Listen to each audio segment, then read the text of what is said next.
The rain was heavy that night, falling like a curtain over the dark forest. David sat inside his small wooden cabin, far from the city, far from the noise. He liked the silence here, the peace. But tonight, something was different. Something felt wrong. A strange sound came from his old radio. It hadn't worked properly in years, but now it was making a soft buzzing noise. Then, a short beep, and another. David leaned forward, turning the dial slowly. Then he heard it, a soft signal, repeating. In a broken pattern, it was just 3 tones. Then silence, 3 tones again. His heart skipped a beat. That signal. He had heard it before. Many years ago, when he was just a boy. It was the secret code he and his childhood friend Zaya used to play with. They made it up, just for fun, back when life was simple. But Zaya had disappeared one summer, never came back. No one knew where she went, and her family moved away. He never found out what happened, until tonight. A loud knock came from the door. Not once, but 3 times, slow and heavy. David froze. No one ever visited him here, especially not during a storm. He stood up, heart beating fast. He walked to the door and slowly opened it. A woman stood outside, soaked from the rain. Her long, dark hair stuck to her face, and her clothes were torn at the edges. But what caught David's eye were her eyes. They were silver, glowing slightly in the darkness. She looked tired, scared, and cold. "I don't mean harm," she said, voice shaking. David didn't move, didn't speak. The woman stepped closer, hands raised in peace. Then she said something that hit David like lightning. "Do you recognize me, human? I'm your childhood neighbor, Zaya," she whispered. David's mind went blank. Zaya? That was impossible. Zaya had been human, just like him, but this woman. She was something else. Her presence was strange, powerful, like she didn't belong on Earth anymore. He looked into her eyes, searching for the girl he used to know. And somehow he saw her, behind the glowing silver, behind the fear. She was. There's Zaya, the girl who used to laugh with him under the stars. He stepped aside, and she walked in, collapsing into the chair near the fireplace. David quickly gave her a blanket and poured her some tea. She held the cup with both hands, shivering. The rain kept pouring outside, but inside, the air was tense and quiet. "What happened to you?" David asked, voice low. Zaya looked at the fire, not meeting his eyes. "I was taken," she said. "Not kidnapped by humans, not lost in the forest. I was taken by beings from another world." David stared at her, not sure if he should believe her, but something inside told him she wasn't lying. "I've been gone for many years, David," she said, "but I never forgot you. They changed me, made me different.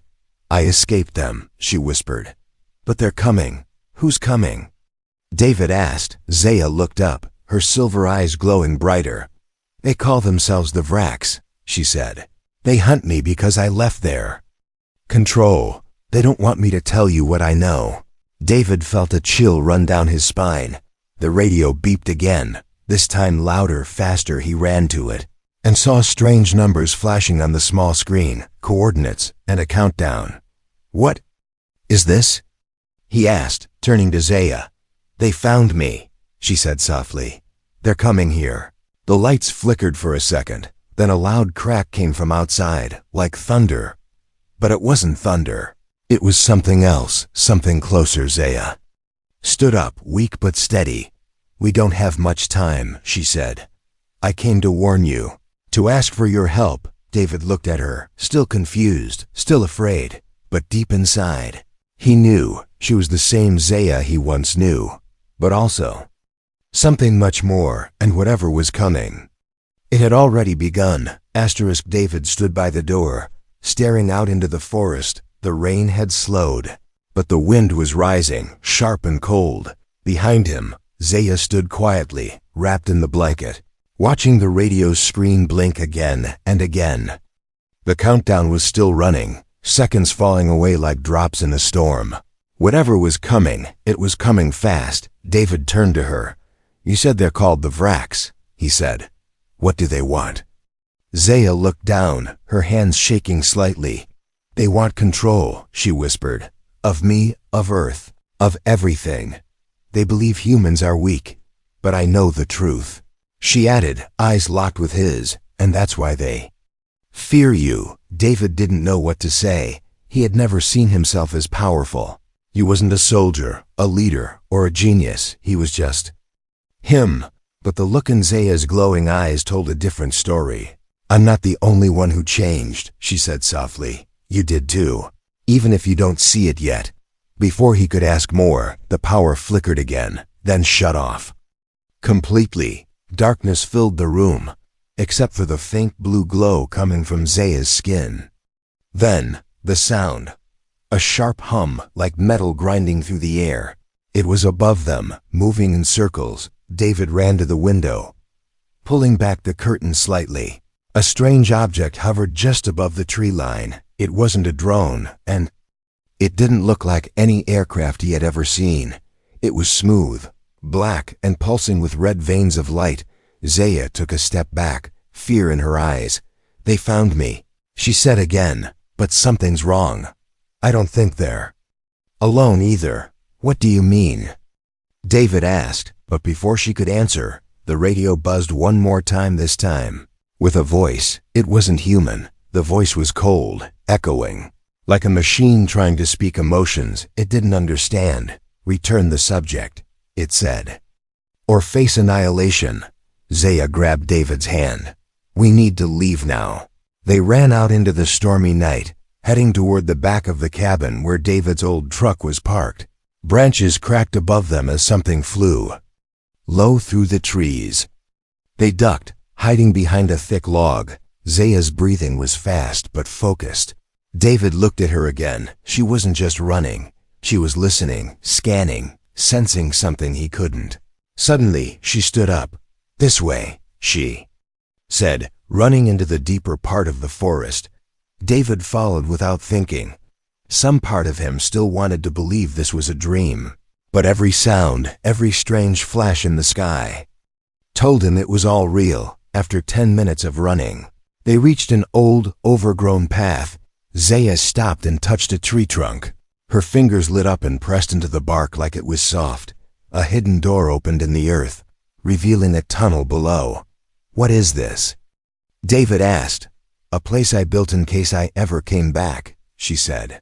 But I wasn't the only one who prepared. They entered the tunnel, and the door closed behind them, sealing the outside world away. Inside, the walls glowed faintly blue. Not from electricity, but from something else. Something alive. Zaya led the way through a series of narrow passages until they reached a chamber with a large screen. She waved her hand, and it powered on, showing the forest above. Red dots moved across the screen, dozens of them, surrounding the cabin. They're searching for us, Zaya said. But they don't know about this place. Not yet. David sat down, catching his breath. He looked around at the glowing walls, the strange symbols, the smooth technology. Zaya, how long were you gone? Zaya took a long breath. For you, it's been maybe 15 years. For me, it's been over 60. David stared at her. But you don't look older. They changed my biology, she replied. Time doesn't pass the same for me anymore. And they did more than just change my body, she said, touching her chest. They tried to erase my memories, but one thing they couldn't take away was you. David's heart pounded. He didn't know what to feel: fear, wonder, sadness, all mixed into one. Before he could speak, the screen blinked red. A new signal had appeared, not Vrax, not hostile. Zaya leaned in, surprised. This isn't them, she whispered. It's one of us. One of who? David asked. Someone else who escaped, Zaya said. But why are they here? The screen zoomed in, showing a second craft hidden beneath the trees. It was smaller, sleeker, silver instead of black. Zaya's eyes widened. That's Lyra's ship. Who's Lyra? My sister, Zaya whispered. She's not supposed to be here. David stood up, a chill crawling over his skin. If your sister came here, Then maybe you're not the only one being hunted. Zaya nodded slowly. She's not alone, she said. And neither are we. The chamber walls hummed with a low vibration. David stood behind Zaya, watching the silver ship appear clearly on the screen. It was hidden under the shadows of thick trees, just half a mile away. Unlike the wrack ship, this one felt peaceful. She said she'd never come to Earth, Zaya whispered. Why would she come now? David stepped closer. Maybe she came for you. Zaya looked at him, eyes wide, glowing softly in the dim blue light. No, she said. Lyra doesn't take risks like that. She must have a reason. Suddenly, the chamber lights dimmed. The ground trembled slightly, not like an explosion, more like something heavy had landed nearby. Zaya turned toward the entrance of the tunnel. She's here, she whispered. David followed her back through the glowing corridor. As they reached the hidden door, it slowly opened on its own. Outside, the rain had stopped, but the sky was still thick with dark clouds. A figure stood at the edge of the clearing, tall, graceful and glowing silver. Her long white hair moved slightly in the breeze. Her face was calm, but her eyes were sharp like a warrior who had seen too much. Lyra, Zaya said, her voice soft but full of feeling. Lyra stepped forward slowly, her eyes fixed on David first, then on Zaya. You shouldn't have come here, Lyra said, her voice echoing with layers like music and metal mixed. Zaya frowned. You followed me. I followed the danger, Lyra said. And you left a trail. David stood quietly, unsure if this was a reunion or a warning. The tension between the sisters was thick, but underneath it, there was love. I came to warn him, Zaya said. He deserves to know the truth. Lyra sighed. There's no time for truth, she said. The Vraks are not just hunting you, sister. They're hunting all humans now. David blinked. What do you mean, all humans? Lyra looked at him, her eyes softer now. The Vraks don't just want Zaya, she said. They want Earth. They've studied your species for decades, and now they've decided you're either useful to them or dangerous. David stepped back, a weight dropping into his chest. We didn't do anything, he said. We've barely even been to space. That's why they're afraid, Lyra said. Your kind is unpredictable. You grow fast, you adapt, you love, you fight. Most species either follow or fall, but humans, they resist. Zaya stepped between them. We can't let them start a war here, she said. Not on Earth, but we also can't hide anymore. Lyra nodded slowly. That's why I came, she said, to give you both something. That might help. She opened a small device on her arm, and a hologram lit up in the air. It showed a map of Earth, but there were red dots scattered across it, moving, pulsing, spreading. These are Vrak scouts already on the ground. Lyra explained. They're not attacking yet, but they're watching. David stared at the map. They're already here? Zaya nodded. They move in shadows, blend into crowds, mimic emotions. They're studying how to break you. But they haven't, Lyra said. Not yet. That's why we still have time. Suddenly, a sharp beep came from Lyra's arm. She tapped the device, and her expression changed. They've located this tunnel, she said, voice tense. We have 7 minutes. Zaya turned to David. We have to show you something. They led him deeper into the tunnel, down a path he hadn't seen before. At the end was a sealed door, covered in strange symbols. Zaya placed her hand on it, and the symbols lit up, unlocking the door. Inside was a small chamber, and in the center, floating above a pedestal, was a glowing orb. It shimmered like a tiny galaxy trapped in glass. David stepped closer, feeling heat, cold, and something like memory. What is it? He asked. It's called a seed, Lyra said. It's ancient technology. It can store knowledge, protect thoughts, even connect minds. But most of all, it can awaken things hidden inside people. David looked at Zaya. You mean inside me? Zaya nodded. You always had something unique. The Vraks tried to erase you from my memory, but your signal, your voice, it always came back. They fear what you might become. David reached out, touching the seed. A flash of light filled the chamber, and for a moment, time seemed to slow. He saw flashes, images not his own. Planets burning, stars falling, faces he'd never seen but somehow recognized. And then his own face, older, stronger, standing on a battlefield under a broken sky.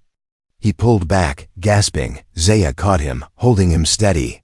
"You saw it," she whispered. David nodded slowly. "I don't understand it, but I saw everything." Lyra tapped her device again. 3 minutes, she said.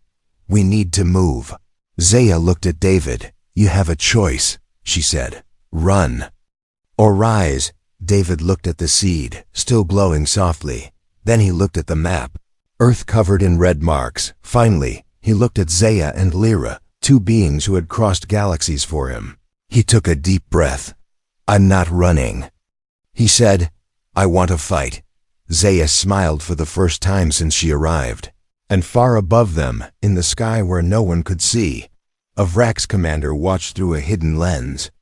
It turned to its soldiers and gave the first command: begin. The seed continued to glow softly even after David pulled his hand away. Its light pulsed like a heartbeat, steady and alive. David stood still, breathing hard, his mind buzzing with memories that weren't his, visions of planets, battles, voices, things he didn't understand but somehow felt connected to. Zaya stepped beside him. "Watch him carefully. Something is changing in you," she said gently. "You felt it, didn't you?" David nodded. "It's like something opened inside my head. I saw things, not just the future, but things I was never meant to see." Lyra looked at her arm display, her face tense. "We need to leave now," she said. "They're breaking through the forest perimeter." 3 of them moved quickly through the glowing tunnels, back toward the secret exit. As they neared the surface, a strange sound echoed through the walls. It was deep and rhythmic, like a machine breathing. Zaya froze, eyes wide. "That's not them," she whispered. "That's a memory echo." David looked confused. "What's that?" "A piece of your mind just triggered something," Lyra said. "It reached into the seed and woke something ancient."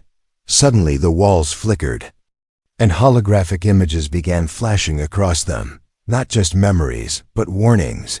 A great structure floating above Earth, invisible to human eyes. A machine so large it wrapped around the planet like a cloak. The Vrax weren't just attacking. They had already arrived. Zaya pressed her palm against the wall, trying to stop the feed. The image froze on one frame, a familiar face, staring out from inside the enemy ship. It was human, a man in a black suit, standing beside a Vrax commander. Speaking kindly, David's eyes widened. "I know him," he whispered. "That's General Voss. He was on Earth's Defense Council." Lyra turned slowly, her expression dark. "Then your kind has already been compromised." David shook his head, backing away from the wall. "He was supposed to protect us. If he's working with them, then Earth has no defense." Zaya placed a hand on his shoulder. "Not yet," she said. "But there's still a chance." They reached the surface, exiting from behind a rock wall in the forest. Smoke was rising in the distance. David's cabin was gone, burned down to ash. Black ships hovered above the treetops, scanning the area with red beams of light. The Vrax had landed. "We go to the ruins," Lyra said. "There's a place nearby where no technology works. Not even theirs." They ran through the forest, dodging red lights, hiding behind trees. Zaya moved like wind, silent and fast. Lyra covered the rear, scanning for pursuit. David tried to keep up, the visions in his mind still echoing with every step. Finally, they reached a wide cliff with strange stones carved into the earth. Lyra touched the center stone, and a ripple spread out in the air. Suddenly, all nearby electronics shut down: the ships, the beams, even her wrist display. "We're safe here for now," she said. "This place is older than us, protected by something even the Vrax fear." They sat under the stone canopy, catching their breath. David looked at the stars. "They're watching us right now," he said. From up there, Zaya nodded. They know what you touched. They know you're waking up. Lyra looked at David carefully. The seed didn't just show you memories. She said, it chose you. You are now connected to something greater, something buried in your bloodline. David frowned. My bloodline? I'm just a mechanic. Zaya shook her head. Your ancestors came from somewhere else, she said. Long before Earth's history began. They were part of a race called the Helians, powerful beings who escaped extinction and hid among humans, Lyra continued. Most Helians forgot who they were, became fully human over time, but once in a while, one of them remembers. David leaned forward, heart pounding. So, I'm not just human? You are, Zaya said softly, but you're also more. A silence fell, broken only by wind through the leaves. David stood up, walking to the edge of the cliff. He looked down at the forest burning in the distance. I never wanted this, he said. I just wanted a quiet life. Zaya stepped beside him. So did I. A sharp noise echoed across the cliff. Not from the wrack, something else. A shape moved through the air, silver, fast, then vanished. Lyra's eyes narrowed. We've been followed. Zaya pulled David back. Who else knew about this place? David shook his head. No one. A voice rang out across the stones, calm and cold. Oh, David, it said. You still don't understand what you've become. From the trees stepped a tall figure in a dark cloak, face hidden. But when he removed the hood, David gasped. It was his father. But David's father had died in a car accident 10 years ago.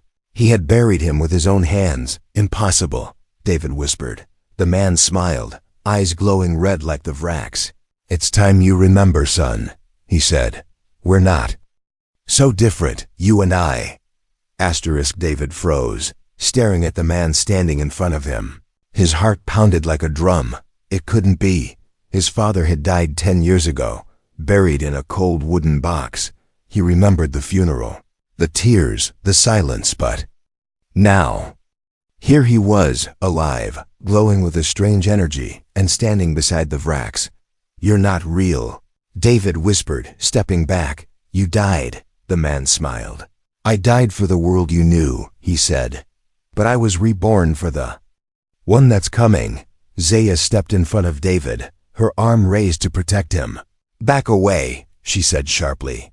You're not welcome here. The man looked at her. And for a moment, his smile faded. You, he said. You were always the problem. You took him away from his path. Lyra moved to Zaya's side, her voice calm but cold. He's not your weapon, she said. And he's not your son anymore. The man chuckled, low and deep. You think this is about blood? He asked. David was never just mine. He was chosen, born with the code of the Helians buried in his cells. But you never told him what that really means. David looked at Zaya, confused and angry. What is he talking about? Zaya didn't answer, her jaw clenched, eyes locked on the man who once called himself David's father. Lyra took a breath, stepping forward. There's something you need to know, David, she said, about your past and your future. David's hands trembled. He wasn't sure who to trust anymore. The man in front of him continued. Your mother was one of us, he said. A Helian rebel who escaped to Earth. She died giving birth to you, not from weakness, but because the Vraks hunted her. I protected you, trained you to be strong. But when the time came, Zaya took you and erased the truth. David turned to Zaya, his voice shaking. Is it true? Zaya's eyes softened. Yes, she said. But not like he says it. I didn't erase the truth. I buried it. You were too young. The Vraks were looking for children like you, children of hybrid blood. If they had found you then, they would have turned you into a weapon, the man interrupted, his voice louder. And now he is one, he said, stepping closer. But the difference is, he can choose which side he stands on. David's chest tightened. Memories began to swirl again, triggered by the presence of the seed still glowing in his mind.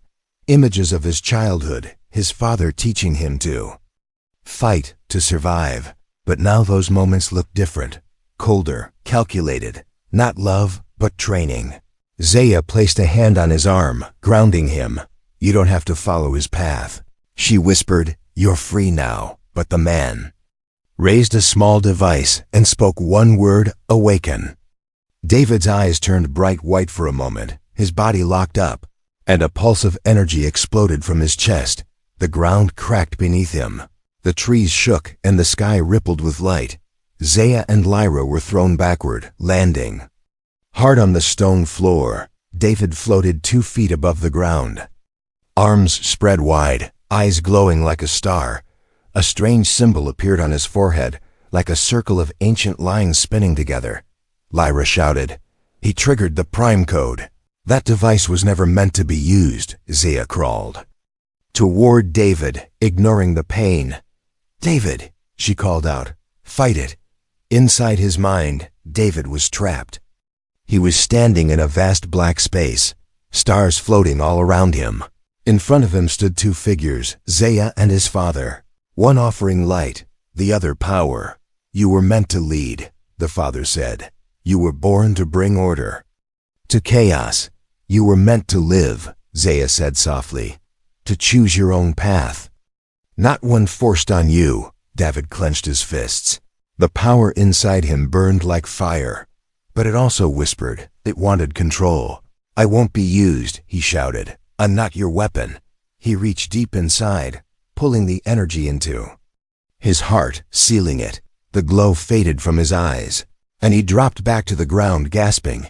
Zaya rushed to him, holding him steady. You did it, she said, her voice filled with emotion. You broke the trigger. Lyra stood beside them, watching the man in the cloak slowly back away. You chose wrong, David, he said. The Vraks won't offer a second chance. David stood up slowly, pain in his limbs, but strength in his heart.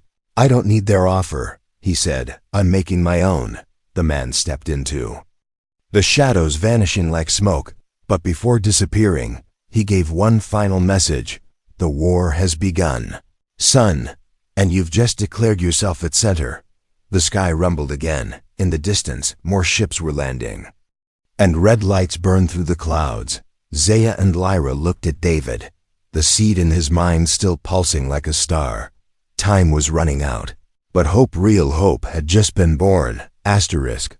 The morning sky was red, not with sunlight but with fire. Ships hovered over distant cities, blocking the sun all across the planet. People were waking up to a new world, a world under silent invasion. But deep in the hidden stone sanctuary, David opened his eyes. He felt different, stronger, sharper. The ancient energy from the seed still flowed through his veins, but it was no longer wild. It obeyed him now. Zaya stood nearby, eyes full of quiet pride. You're changing, she said, not into someone else, but into who you were always meant to be. David nodded slowly. I can feel them, he said. The Vraks. They're not just watching Earth. They're feeding on fear. Lyra entered the chamber, her steps quick. She carried a small device with a blinking red light. It's started, she said. The first human cities are under surveillance. No open attacks yet, but it's only a matter of time. David looked at the map glowing on the wall. Red points lit up across Europe, Asia, North America. Then one blue dot appeared, tiny, hidden deep in the mountains. What's that? He asked, pointing at the blue signal. Lyra smiled faintly. Resistance, she said. Not military, not official, just ordinary people who've seen the truth. They're using Helian tech, ancient tools passed down in secret. David stepped closer, watching the dot pulse. Can we reach them? Zaya placed her hand over his. If we do, we give them hope. An hour later, the 3 of them stood near a cliff edge where Lyra's ship had landed. It was sleek, silver, and almost alive. Its surface shifted slightly, adapting to Earth's air pressure and temperature. Ready? Lyra asked, her hand on the controls. David looked back at the ruins, at the place where his world had fallen apart and been reborn. He nodded. Yes. The ship lifted into the air, silently cutting through the clouds. Inside, The walls glowed. With soft light, responding to Lyra's mind, Zaya sat beside David, handing him a small bracelet. "What's this?" he asked. "It links your energy to ours," she said. 3 minds, 1 focus. David slipped it on, and immediately he felt their presence. Zaya and Lyra connected to him like shared thoughts. It was strange, but comforting. He wasn't alone anymore. Suddenly, alarms rang through the ship. 3 Vrax drones had picked up their signal. They were closing in fast. Lyra didn't panic. She tilted her hand, and the ship spun upward, diving through clouds and disappearing into a narrow canyon. The drones followed, sharp and silent. Zaya turned to David. "This is your first test," she said. "You're not just a passenger anymore."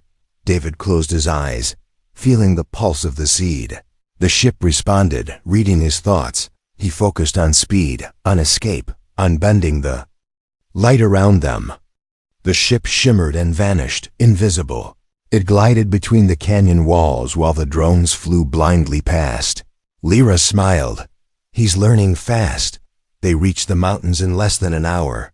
Below them was a series of caves hidden by thick forest.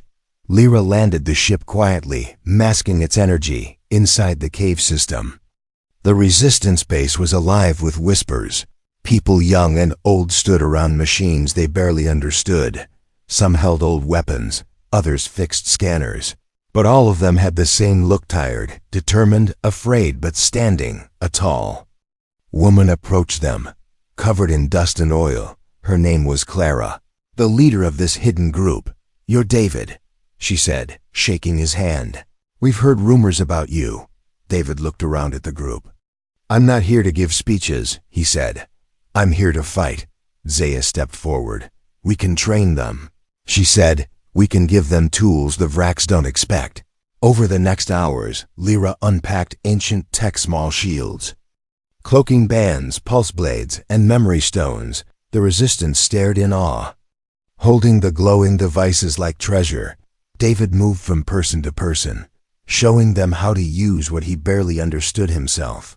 And yet he felt at home. He was building something bigger than war. He was building belief, but peace didn't last long. That night, alarms sounded again. A child had triggered a hidden Vrax beacon while scanning the forest. The enemy was coming. Clara grabbed her rifle. "They found us," she said. "This place won't hold." Zaya looked at David. "It's time," she said. "Lead them." David took a deep breath. He stood on a broken platform above the cave, looking down at the crowd. "We can run," he said. "Or we can show them who we are, the Vrax.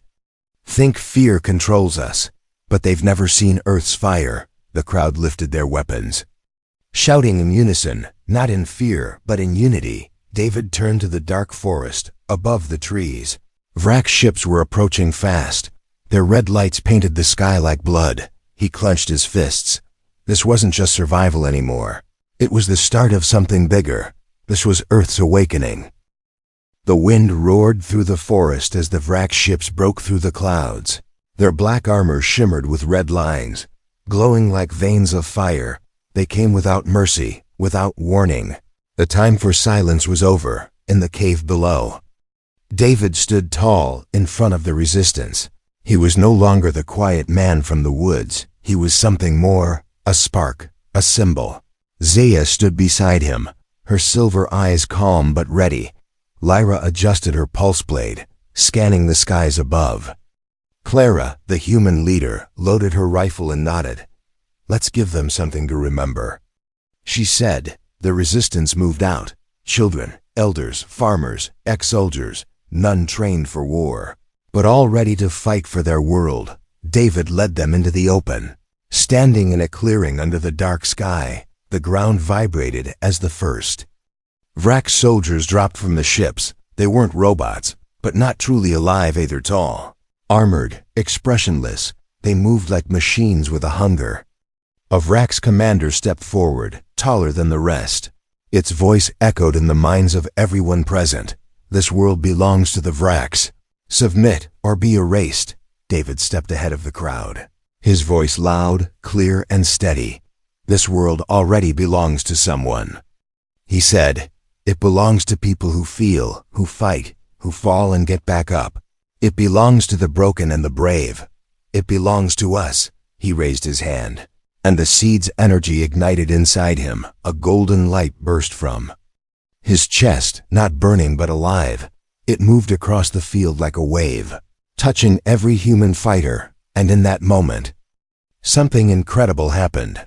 Each of them remembered, not just their own lives, but pieces of Earth's forgotten past, memories buried deep in the human spirit. Love, war, art, sacrifice.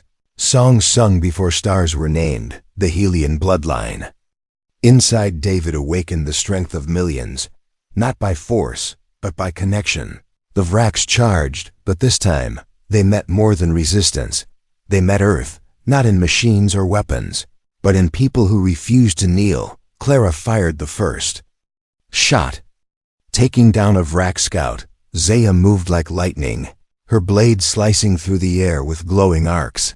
Lyra launched a shield around the fighters, reflecting the Vrak's beams back at them. And David moved straight into the center of the battlefield, not with rage, but with purpose. Every step forward pushed back their fear. The Vrak's commander tried to strike him with a psychic blast, but David caught it mid-air. His body pulsed with golden light. He bent the attack, turned it, and sent it back like a whisper. The commander fell, stunned, its helmet cracked, revealing a hollow face, no eyes, no soul, just a shell built to control. David stood over it. "You never understood us," he said. "You thought we were easy to break, but we're not broken. We're human, all across the world." Something shifted. Other human groups, hidden, afraid, felt the energy wave through the earth. In Africa, Asia, South America, those with hidden Helian tech rose up. People everywhere began fighting back. Not with fear, but with unity. The Vrak's network began to collapse. Their hive mind fractured by emotion it couldn't compute. The seed inside David was rewriting Earth's code into something new, something the Vraks could never control. As the last of the ships tried to retreat, a blinding light cracked the sky. The cloaked Vrak's command vessel appeared above the clouds, huge, quiet, and ancient. It was the Source, the mind behind the war. David looked at Zaya and Lyra. "It's time to end this," he said. The three of them took Lyra's ship and launched into the sky. They flew into the storm, the clouds wrapping around them like smoke as they neared the vessel. It began to shift. It was not a ship, but a living machine older than history, a creature of order and control. David reached out with his mind. The seed glowed bright in his chest. He spoke not with words, but with truth. "We are not yours. We do not belong in your cage. We are chaos and wonder, grief and joy. We are imperfect, and that is our power." The machine screamed, a sound that shattered the clouds. But it was too late. David's light spread across the sky. The seed connected Earth to itself, linking every memory, every story, every soul. The vessel cracked, then shattered like glass. Falling through the air in a rain of quiet stardust, silence returned. Not the silence of fear, but the silence of peace. The ship returned to the mountain, where the resistance waited. Clara greeted them with tears in her eyes.